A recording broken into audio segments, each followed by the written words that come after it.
Hi friends, చూడండి. ఇప్పుడు మనం 7th క్లాస్ అనేది డిస్కస్ చేసుకుందాం. ఓకేనా ఫ్రెండ్స్? ఇక్కడ చూడండి, 6th కంప్లీట్ అయిపోయింది. 7th వచ్చేసి ఇప్పుడు మనకి స్టార్ట్ అయింది కదా. ఇది కొంచెం డెప్త్ ఉంటుంది. ఓకేనా ఫ్రెండ్స్? కొంచెం డెప్త్ ఉంటుంది. కాబట్టి మనం ఖచ్చితంగా వీటిని ఇప్పుడు మీరు వీడియో చూస్తున్నారు కదా, వీడియో చూసేటప్పుడు ఏం చేస్తారంటే మెయిన్ టాపిక్స్ వచ్చాయనుకోండి, సపోజ్ మెయిన్ టాపిక్ లేకపోతే మెయిన్ కంటెంట్ ఏమైనా వచ్చిందనుకోండి, ఇక్కడ చూడండి. సపోజ్ స్వయం పోషణ, జీవులు సరళ పదార్థాల నుండి తమ ఆహారాన్ని తామే స్వయంగా తయారు చేసుకునే విధానాన్ని స్వయం పోషణ అంటాం. అందుచేత మొక్కలను స్వయం పోషకాలు అనేది ఆ టాపిక్ వచ్చిందనుకోండి, ఇక్కడ రాసుకోండి. మొక్కలను స్వయం పోషకాలు అని అంటాము. మొక్కలను స్వయం పోషకాలు అని అంటామని చెప్పి రాసుకోండి. ఎందుకంటే ఇది మొత్తం రాయాలంటే మీకు కష్టమవుతుంది. లేదు, నేనేమనుకుంటున్నానంటే ఈ పీడిఎఫ్ అనేది ఇప్పుడు 6th and 7th కలిపి ఒకేసారి ఇద్దామని నా ఆలోచన.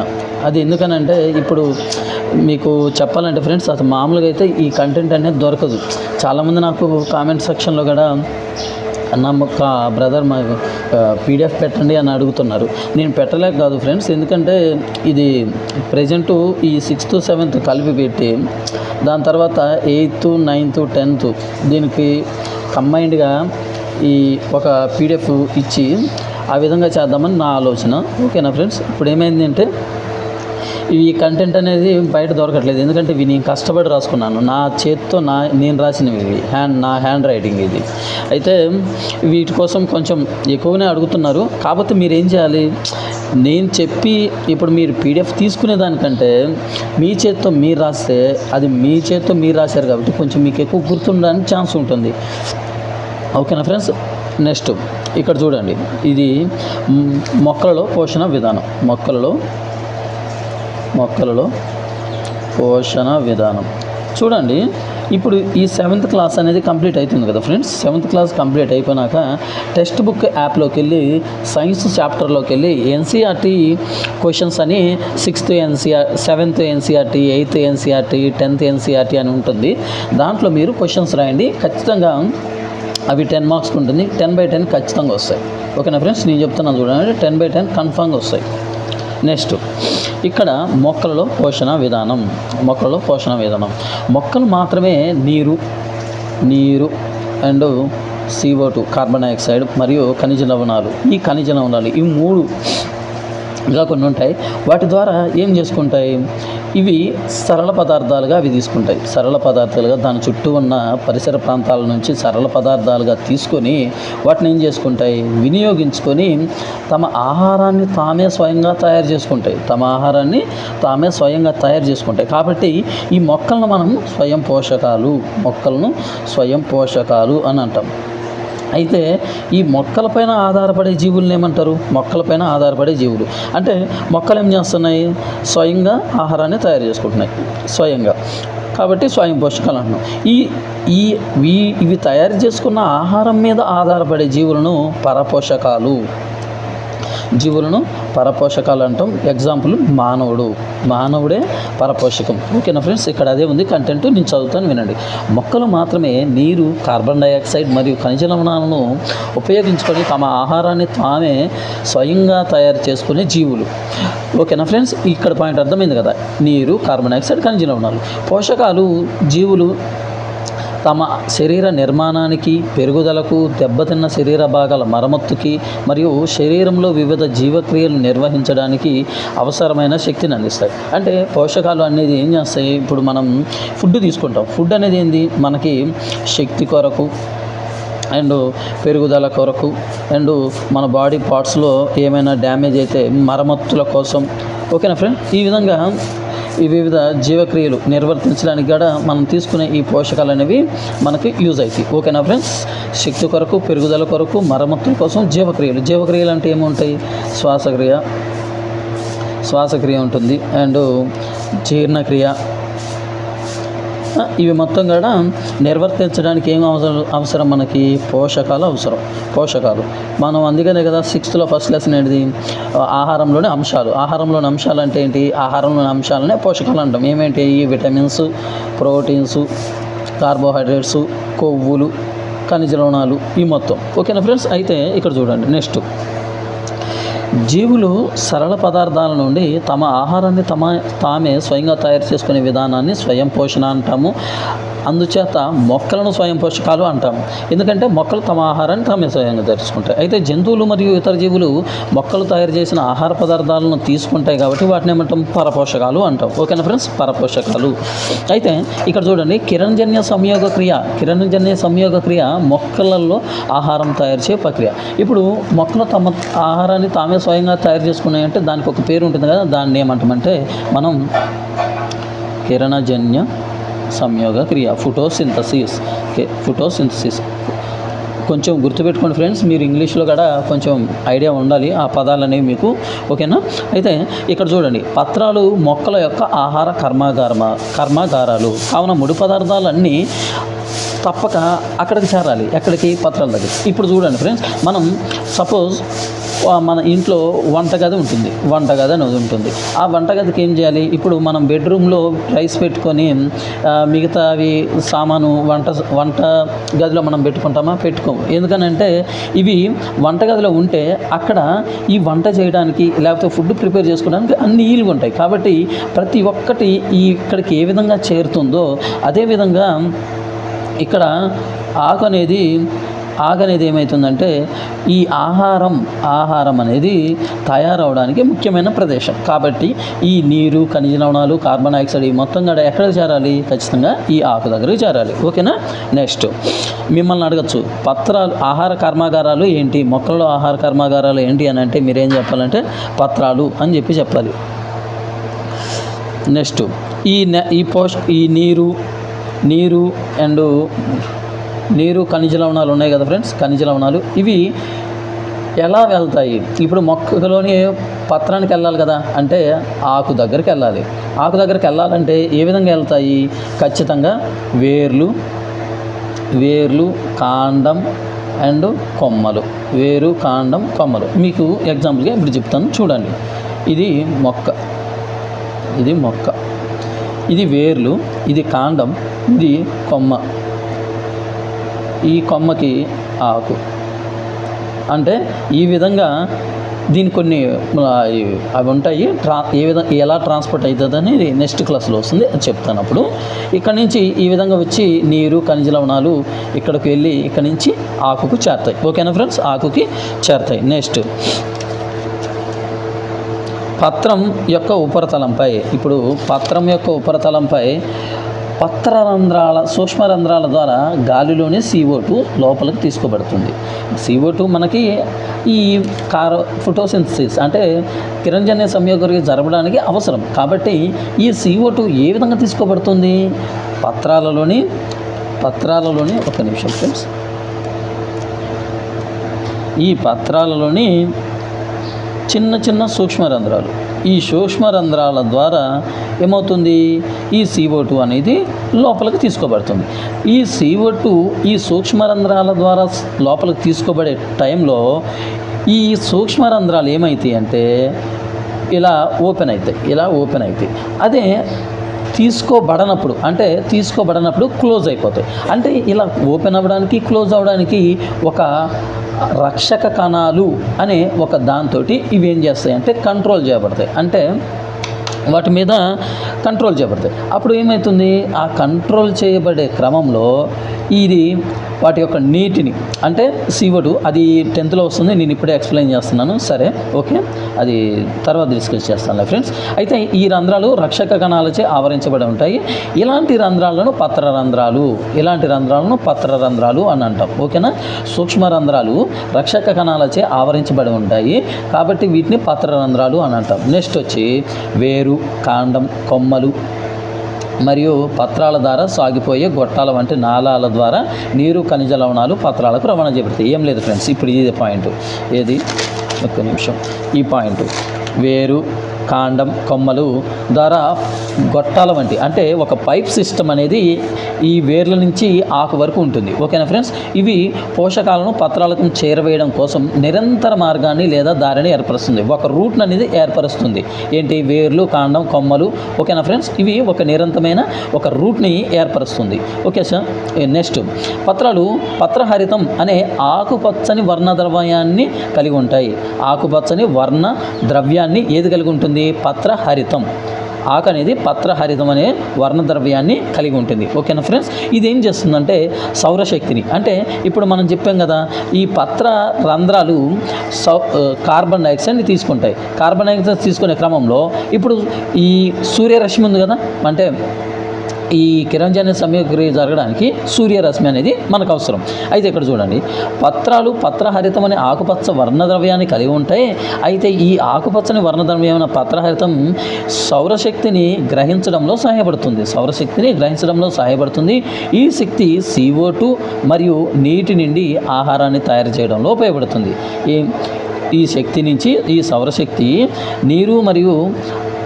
నీరు అండ్ సూర్యకాంతి సమక్షంలో కార్బన్ డైఆక్సైడ్ కూడా తీసుకొని కిరణజన్య సంయోగక్రియ జరుపుతుంది. ఇక్కడ కంటెంట్ ఏం లేదు, మీకు మామూలుగా చెప్తున్నాను. ఇది మనకి 10th క్లాస్లో బ్రీఫ్లీగా ఉంటుంది. కార్బన్ డైఆక్సైడ్ ఒక కిరణజన్య సంయోగక్రియ చేయడానికి కార్బన్ CO2 అవసరమని, లేకపోతే నీరు అవసరమని, హైడ్రిల్లా టెస్ట్ అని, ఇవి మొత్తం ఉంటాయి. అక్కడికి వచ్చినప్పుడు బ్రీఫ్గా ఎక్స్ప్లెయిన్ చేస్తాను ఫ్రెండ్స్. ఇప్పుడు మీరు ఇది బేసిక్ కాబట్టి ఫౌండేషన్ జాగ్రత్తగా గట్టిగా వేసుకోండి. నెక్స్ట్, పత్రాల ద్వారా సౌరశక్తి గ్రహించబడి మొక్కలలో ఆహార రూపంలో నిల్వ చేయబడుతుంది. పత్రాల ద్వారా సౌరశక్తి గ్రహించబడుతుంది. ఎంత % అని అడుగుతున్నారు, గుర్తుపెట్టుకోండి. ఇది రీసెంట్గా వచ్చిన క్వశ్చన్. 1%. ఎంత % సౌరశక్తి గ్రహించబడుతుందంటే 1%. మొక్కలలో ఆహార రూపంలో నిల్వ చేయబడుతుంది. అలా భూమిపై గల సమస్త జీవరాశులకు అంతిమ శక్తి వనరుడు సూర్యుడు. ఇది నిన్న మా ఫ్రెండు టెక్స్ట్ బుక్ యాప్లో ఎగ్జామ్ రాస్తుంటే ఈ క్వశ్చన్ వచ్చింది. అన్నిటికీ అంతిమ శక్తి వనరు ఏంటిది? సూర్యుడు. సూర్యుడు లేకపోతే భూమిపైన జీవించడం చాలా అంటే చాలా కష్టం. ఓకేనా. నెక్స్ట్, పత్రాలతో పాటు మొక్కలలోని ఇతర ఆకుపచ్చని భాగాల్లో కూడా కిరణజన్య సంయోగక్రియ జరుగుతుంది. ఓకేనా ఫ్రెండ్స్, పత్రాలతో పాటు మొక్కలలో కూడా ఇతర కిరణజన్య సంయోగక్రియ జరుగుతుంది. ఓకేనా. ఇది కొంచెం లెంత్గా ఉంది, నేను ఫాస్ట్గా ఎక్స్ప్లెయిన్ చేస్తాను, చూడండి. అంటే పత్రాలతో పాటు మొక్కల్లోని ఇతర ఆకుపచ్చని భాగాల్లో కూడా కిరణజన్య సంయోగక్రియ జరుగుతుందంటే అర్థం ఏంటిదంటే ఫ్రెండ్స్, ఇప్పుడు అది ఏ విధంగా జరుగుతుందంటే ఆకుపచ్చని కాండాలు ఉండాలి ఫస్ట్. ఆ మొక్కకి ఏ మొక్క అయితే కిరణజన్య సంయోగక్రియ కాండం ద్వారా జరుగుతుందో, లేకపోతే ఇతర మొక్కల్లోని భాగాల ద్వారా జరుగుతుందో, ఆ మొక్కలకి ఏమి ఉండాలంటే ఫస్ట్ పాయింట్ ఆకుపచ్చని కాండాలు, ఆకుపచ్చని కొమ్మలు ఉండాలి. ఓకేనా ఫ్రెండ్స్, అంటే ఆకుపచ్చని కాండాలు, ఆకుపచ్చని కొమ్మలు ఉన్నాయంటే దానికి ఏమని అర్థం అంటే వాటికి ఏమి ఉండాలని ఏం లేవు అంటే ఆకులు అనేవి లేకపోతే ఆకుపచ్చని కాండాలు, ఆకుపచ్చని కొమ్మలు అనేవి ఉంటాయి. ఎందుకంటే చూడండి, ఇక్కడ ఒక ఎగ్జాంపుల్ ఇచ్చాడు. ఎడారి మొక్కలు బాష్పోత్సేకం ద్వారా నీటి నష్టాన్ని నివారించడం కోసం పులుసులు లేదా ముళ్ళ వంటి ఆకులను కలిగి ఉంటాయి. బాష్పోత్సేకం అంటే ఏంటిది ఫ్రెండ్స్? బాష్పోత్సేకం అంటే ఏంటిది? బాష్పోత్సేకాన్ని ట్రాన్స్పోర్టేషన్ అంటాం. ఓకేనా ఫ్రెండ్స్, ట్రాన్స్పోర్టేషన్ కలిగి ఉంటాయి. ఇలాంటి మొక్కలు కిరణజన్య సంయోగక్రియ నిర్వహించే ఆకుపచ్చని కాండాలను కలిగి ఉంటాయి. ఓకేనా ఫ్రెండ్స్, అంటే ఈ కిరణజన్య సంయోగక్రియ జరగడానికి ఆకుపచ్చని కాండాలు, నెక్స్ట్ ఆకుపచ్చని కాండాలను కలిగి ఉంటాయి కొన్ని మొక్కలు. ఓకేనా ఫ్రెండ్స్, అవి ఎగ్జాంపుల్గా ఎడారి మొక్కలు. దాంట్లో ఒకటి చూద్దాం మనం, అది ఇక్కడ ఇవ్వలేదు. నెక్స్ట్ ఇక్కడ చూడండి, అది కస్కుట అనే ఒక మొక్క ఉంటుంది, దాంట్లో జరుగుతుంది. ఓకేనా ఫ్రెండ్స్, అదే నేను చెప్పాలనుకుంది. ఇంకోటి, అత్యంత ఆవశ్యకమైన ఆక్సిజన్ వాయువు, ఆవశ్యక వాయువు అయిన ఆక్సిజన్ కూడా ఈ కిరణజన్య సంయోగక్రియలో రిలీజ్ అవుతుంది. మనల్ని క్వశ్చన్ అడగచ్చు, కిరణజన్య సంయోగక్రియకి ఉపయోగపడే వాయువు కార్బన్ డైఆక్సైడ్, కిరణజన్య సంయోగక్రియకు క్రియలో విడుదలయ్యే వాయువు ఆక్సిజన్. ఓకేనా ఫ్రెండ్స్, ఆక్సిజన్ యొక్క అటామిక్ నెంబర్ మీకు తెలిస్తే కింద కామెంట్ సెక్షన్లో కామెంట్ పెట్టండి. ఏదైనా చదువుతున్నప్పుడు దానికి తల తోక చదువుకుంటూ వెళ్ళండి. ఖచ్చితంగా మీరు 10th దానికి వెళ్ళేసరికి గ్రూప్ డీలో 25కి 25 ఈజీగా వస్తాయి సైన్స్. ఓకేనా ఫ్రెండ్స్, కిరణజన్య సంయోగక్రియ జరిగేటప్పుడు పత్రహరితం కలిగిన పత్రాలలోని కణాలు సూర్యరశ్మి సమక్షంలో పిండి పదార్థాన్ని తయారు చేయుటకు నీరు మరియు CO2 మరియు నీటిని ఉపయోగించుకుంటాయి. ఓకేనా ఫ్రెండ్స్, ఇదే ఫస్ట్ నుంచి మనం డిస్కస్ చేసుకున్నది ఇక్కడ ఇచ్చిన పాయింట్. పత్రహరితం కలిగిన పత్రలోని కణాలు సూర్యరశ్మి సమక్షంలో పిండి పదార్థాన్ని తయారు చేయుటకు CO2 మరియు నీటిని ఉపయోగించుకుంటాయి. ఓకేనా. నెక్స్ట్ CO2 అంటే కార్బన్ డైఆక్సైడ్, నీరు, సూర్యరశ్మి, ఇది కెటలిస్ట్ అని అంటాం. అంటే ఇది గివ్స్ రేస్, అంటే ఇక్కడుండే ఈ పదార్థాలు ఈ విధంగా తయారవుతున్నాయి. దేని సమక్షంలో అంటే సూర్యకాంతి, పత్రహరితం. మనము ఫోటోసింథసిస్కి ఫార్ములా వస్తుంది అది. అయితే CO2 ప్లస్ నీరు అండ్ సూర్యకాంతి అండ్ పత్రహరితం అంటే కార్బన్ డైఆక్సైడ్, నీరు ఈ సూర్యకాంతి సమక్షంలో, పత్రహరితం సమక్షంలో కార్బోహైడ్రేట్ అండ్ ఆక్సిజన్ని తయారు చేస్తాయి. పిండి పదార్థం ఒక కార్బోహైడ్రేటే కదా ఫ్రెండ్స్, పిండి పదార్థం ఒక కార్బోహైడ్రేటు. ఓకేనా. నెక్స్ట్ ఎరుపు, గోధుమ మొదలైన వర్ణాలు కలిగిన పత్రాల్లో కూడా ఆకుపచ్చని రంగు ఉంటుంది. కొంతమంది ఏమనుకుంటారంటే ఆకుపచ్చగా రంగు లేదు కాబట్టి వీటిలో పత్రహరితం లేదు, కిరణజన్య సమయక్రియ జరగదేమనుకుంటారు. కాదు ఫ్రెండ్స్, మొక్కల్లోని పత్రాలలో కొన్ని ఎలా ఉంటాయి, ఎరుపు రంగులో ఉంటాయి, గోధుమ కలర్లో ఉంటాయి. అలా ఉన్నా సరే కిరణజన్య సమయక్రియ జరుగుతుంది ఫ్రెండ్స్. ఓకేనా. నెక్స్ట్ చెరువులు లేదా ఇతర నిల్వగల నీటిలో జిగటగా ఉన్న ఆకుపచ్చని పత్రాలను మనం చూస్తూ ఉంటాము. అవి సాధారణంగా శైవలాలు అనబడే జీవుల వల్ల పెరుగుతూ ఉంటాయి. ఈ శైవలాలు ఆకుపచ్చని రంగును కలిగి పత్రహరితంను కలిగి ఉంటాయి. ఓకేనా ఫ్రెండ్స్, ఈ శైవలాలు కూడా కిరణజన్య సమయక్రియ ద్వారా తమ ఆహారాన్ని తామే తయారు చేసుకుంటాయి. ఓకేనా ఫ్రెండ్స్, ఇక్కడ ఒక ఏం లేదు. ఏమంటుందంటే మనం నాచు తెలుసు కదా, ఎక్కువగా వాటర్ని ఒక ప్లేస్లో పెడితే ఏమవుతుందంటే ఖచ్చితంగా అవి కింద ఒక ఆకుపచ్చని కలర్లో ఫామ్ అవుతాయి. దాన్ని మనం నాచు అంటాం. దాన్ని ఏమంటామంటే మన సైంటిఫిక్ భాషలో శైవలాలు అని అంటాం. ఓకేనా ఫ్రెండ్స్, ఆల్గే శైవలాలు గుర్తుపెట్టుకోండి. పేర్లు కూడా ఇంగ్లీష్లో కూడా గుర్తుపెట్టుకోండి. ఆల్గే కూడా ఏం చేస్తాయి, ఆకుపచ్చని వర్ణ ద్రవ్యాన్ని కలిగి ఉండటం వలన తమ ఆహారాన్ని తామే స్వయంగా తయారు చేసుకుంటాయి. నెక్స్ట్ మొక్కలలో కార్బోహైడ్రేట్లు కాక ఇతర ఆహార పదార్థాలు ఏ విధంగా సంశ్లేషణ జరుగుతాయి. మొక్కలు ఏమని చెప్పాను నేను ఫస్ట్లోనే, నేనేం చెప్పలేదు అనుకోండి, ఇది భవిష్యత్ చూడండి. మొక్కలు తమ ఆహారాన్ని తామే స్వయంగా తయారు చేసుకుంటాయి కదా. ఈ తయారు చేసుకునే క్రమంలో మొక్కలు మాత్రమే కార్బోహైడ్రేట్లు తయారు చేయగలుగుతాయి.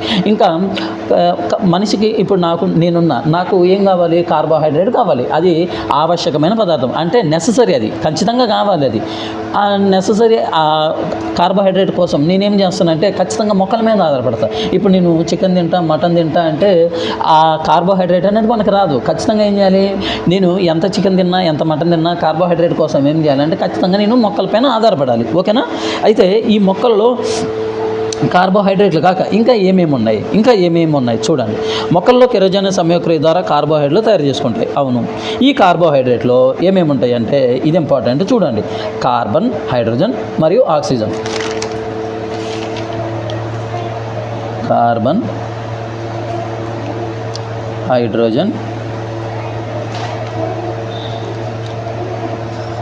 అండ్ ఆక్సిజన్ 1:2:1 రేషియోలో ఉంటుంది. ఓకేనా ఫ్రెండ్స్, 1:2:1 రేషియోలో ఉంటుంది.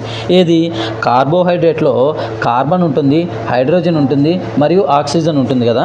ఈ ఆక్సిజను, హైడ్రోజన్ అండ్ కార్బను ఏ రేషియోలో ఉంటుందని అంటే 1:2:1 అనే రేషియోలో ఉంటుంది. ఓకేనా ఫ్రెండ్స్. అయితే